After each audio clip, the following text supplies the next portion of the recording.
On the women's side, we have a good core group at the front. Our top 3 runners this year were also in the top 5 last year, so they'll bring a little bit of experience and quality and talent to the girls team. And then we added 4 additional girls, 2 of which will be in the top 5, and then another one, Marcella.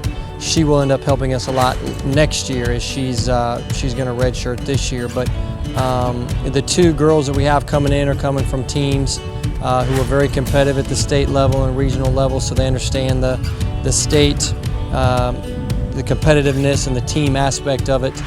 One from Dodge City, being Caroline Williams, and then one, Madison Shep, is my daughter, coming from a state championship team at Mays South High School. So both of those girls understand the team concept coming from the schools that they're coming from. And for Claire Gibson, on paper, she's our leader, and as soon as she gets herself, into shape, she'll be right there, being able to compete with the tops in our conference.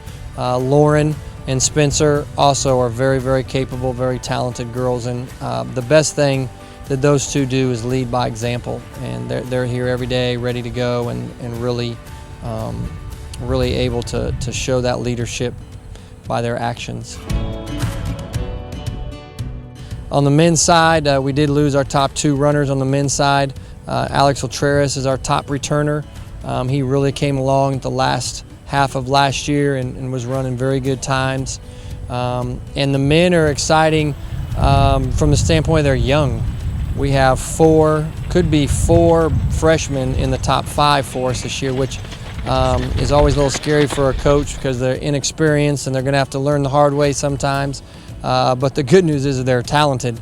So in most sports, including this one, talent trumps a lot of other things in sports. So I think that's going to be the case with the men. They're coming from programs. 2 of them were together.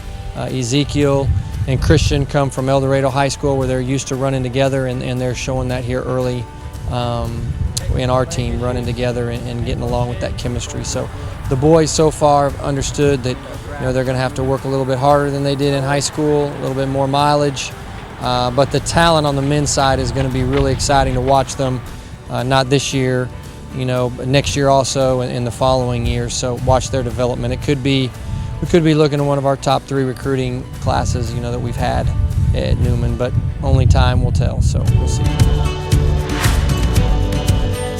I think Newman is in a unique situation where within 20-25 miles there are a ton of great cross-country programs.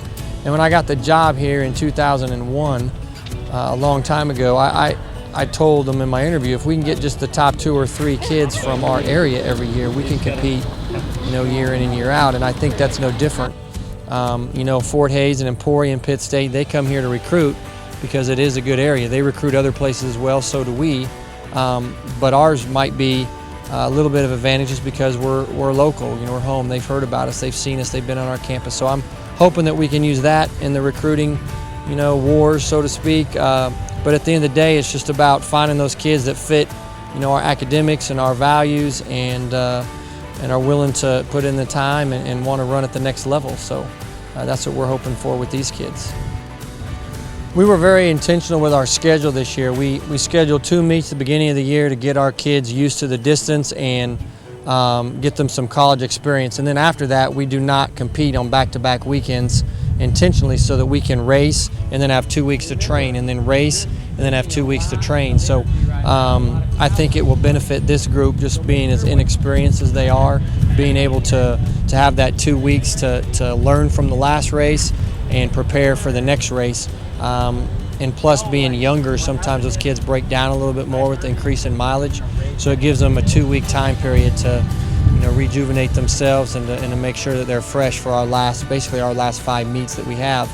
They'll always be running on what I call max rest. So we kind of did that intentionally with our schedule to be ready, especially when you're young. But I always say, if you're not ready, that first meet, we try to go to a pretty tough meet right off the bat, so we can either show that we're ready, or we can kind of get our butts kicked and get ourselves in motion, that wake-up call, so that we can decide that, yeah, we're a little behind, we need to get to work. So 1, 2, 3. Objects!